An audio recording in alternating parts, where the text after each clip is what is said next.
Joining us on the line is Vice President Mike Pence. Vice President Pence, thanks so much for taking the time. I know you're very busy these days.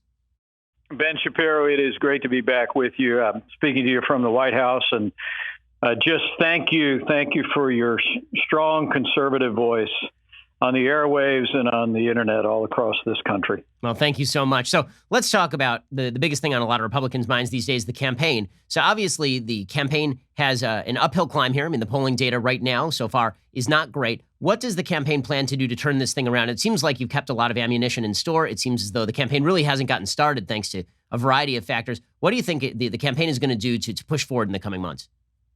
Well, I think first and foremost, we're not going to pay any more attention to the polls in this election than we did in 2016. I just saw a poll come out this morning that had us down double digits, and a friend reminded me that the exact same poll had the president down double digits about this time in 2016. So, look, elections are about choices. I can't wait to get out on the campaign trail. I'll be in Wisconsin tomorrow, talking about everything that we were able to accomplish in the first 3 years of this administration, the president's leadership through this extraordinary pandemic. We continue to move the nation forward. We continue to meet the needs of the American people, of families, making sure hospitalization, healthcare workers have the support they need. And we continue to see America opening up. You know, we lost 22 million jobs at the height of this pandemic. But given the foundation, the strength of the American economy, the foundation this president poured in the first 3 years, Ben, we've already seen nearly 8 million jobs return. We're going to continue to open up America's schools, even while we work every single day to put this coronavirus in the past. That's the record we're going to take to the American people. And that record of leadership and accomplishment build on principles, free market principles of growth, will contrast so dramatically with the more taxes, more regulation, big government, social, liberal agenda that Joe Biden, Bernie Sanders, AOC, Nancy Pelosi, and Chuck Schumer are going to take to the American people. So I'm confident about November 3rd. We're going to talk about the record. We're going to talk about the contrast.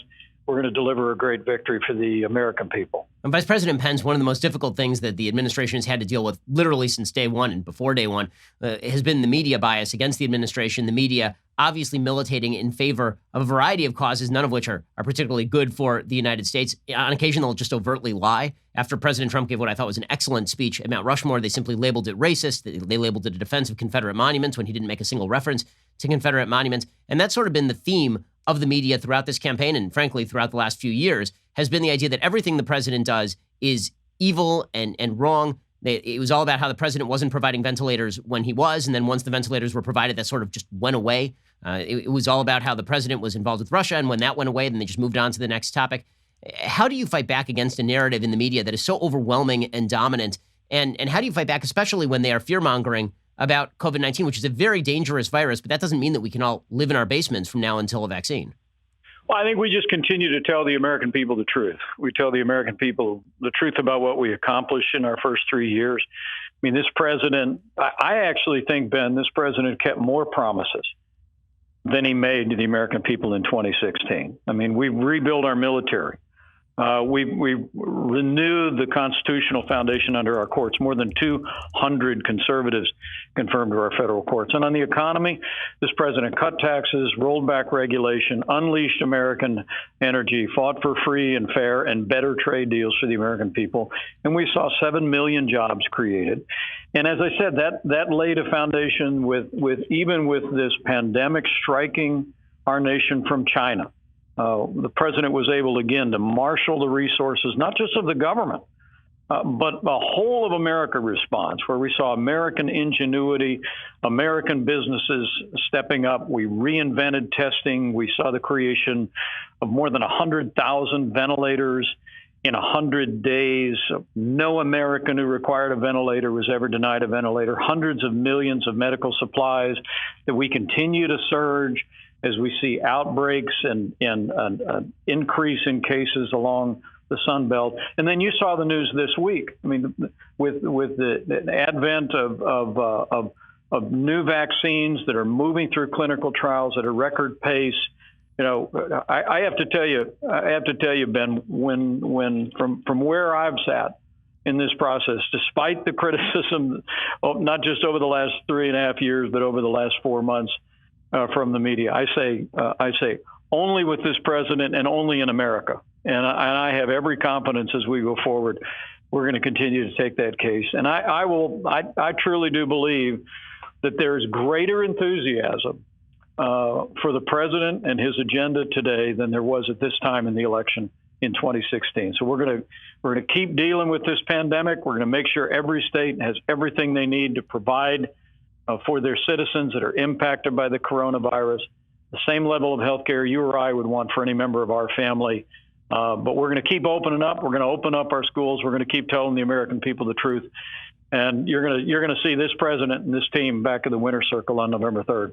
Vice President Pence, the other aspect of our politics that seems to be so dominant over the last few months is this extraordinarily radical vision of the United States. It's a place steeped in racism and bigotry in which all of our institutions have been thoroughly corrupted from inceptions, resulting in everything up to and including tearing down statues of Thomas Jefferson, defacing statues of George Washington, I think connected to larger scale rioting and looting. The Democratic Party seems completely feckless in the face of this sort of behavior. How do you and the president plan to take the message on the road that there really is a threat to some of the fundamental ties that bind us in the United States? Well, Ben, I think, as you said, I think that's what the Mount Rushmore speech was all about. And to some extent, the July 4th speech from the South Lawn of the White House reiterated that. Look, this is a president that's going to defend America. From the founding of this country, we expressed a set of ideals, and every day in the long history of this country, we have marched toward a more perfect union.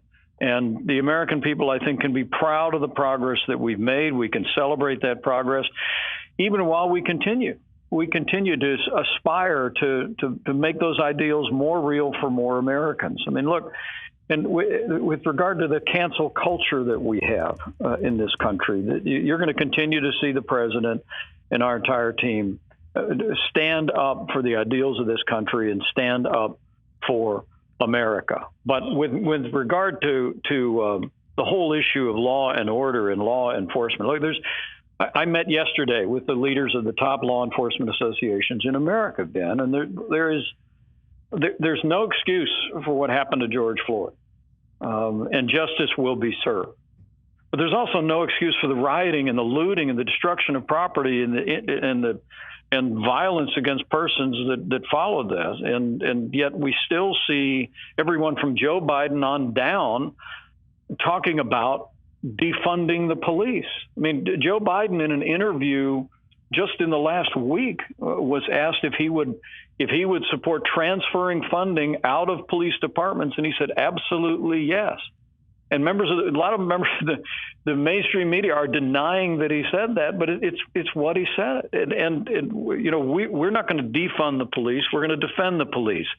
We know, most of the men and women who put on the uniform of law enforcement every day are the best people in this country.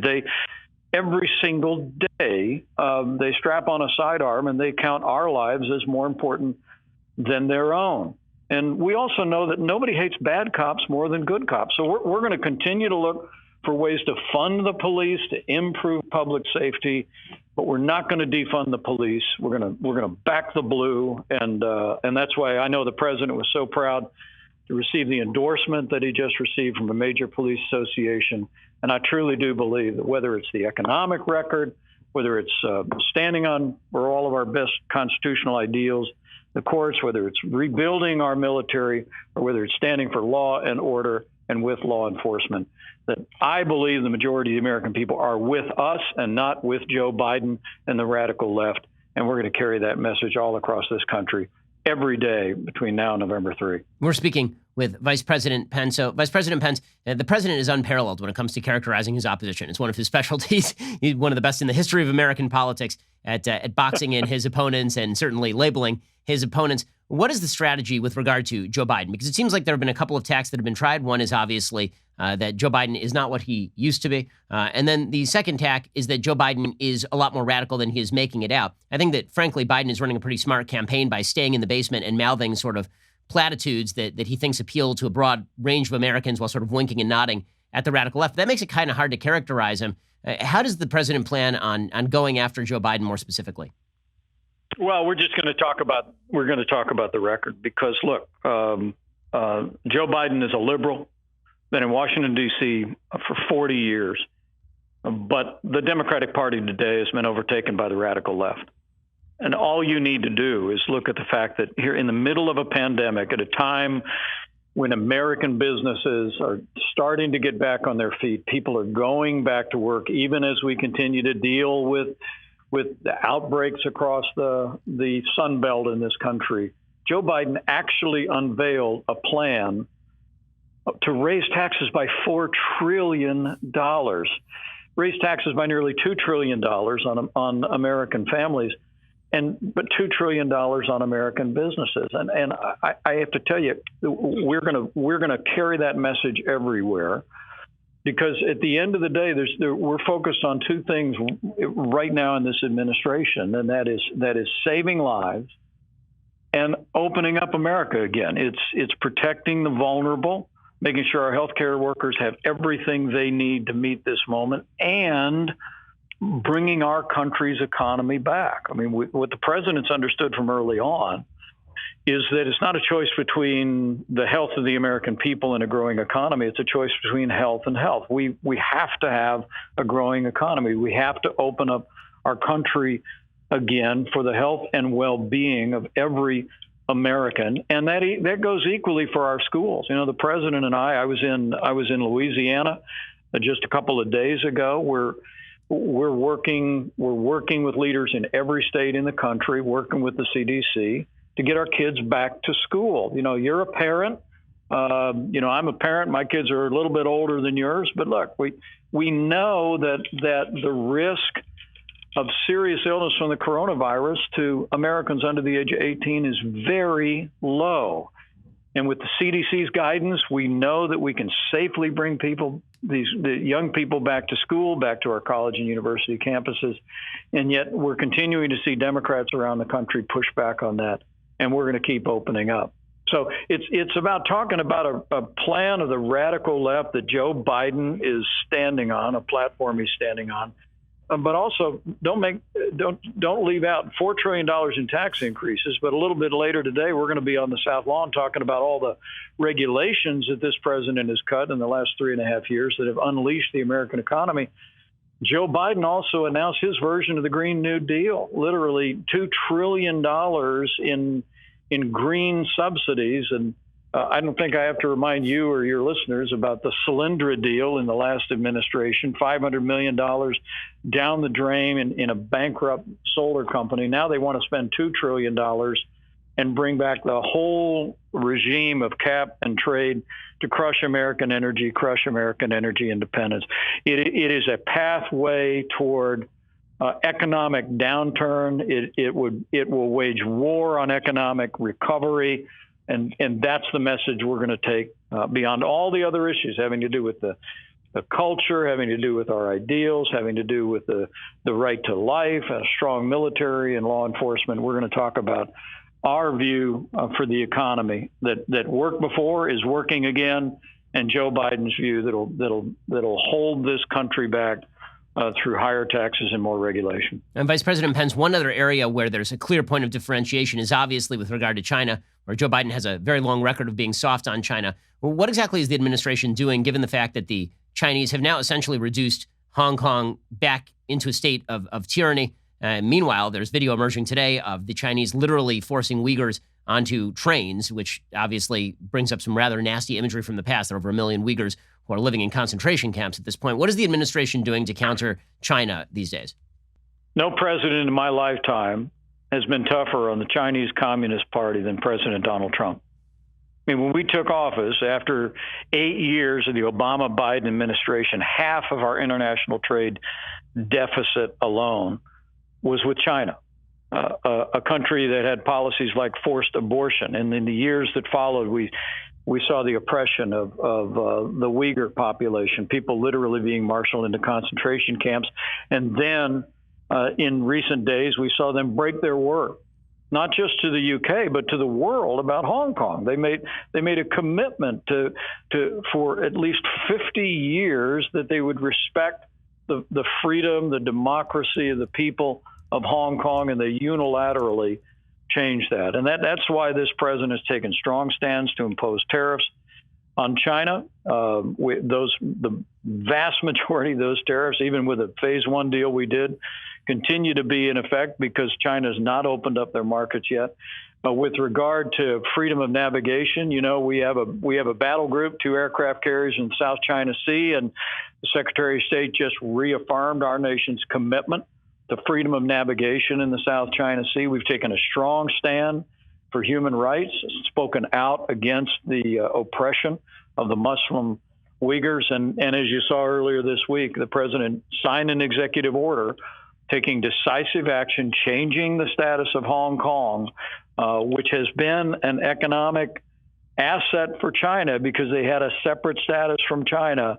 He's taken dramatic steps to hold China accountable, and we'll continue to do that. All of that said, Ben, this is a president that believes in engagement in the world. He believes in dialogue. We want a better relationship with China. We want better for China, but we're going to continue to stand strong.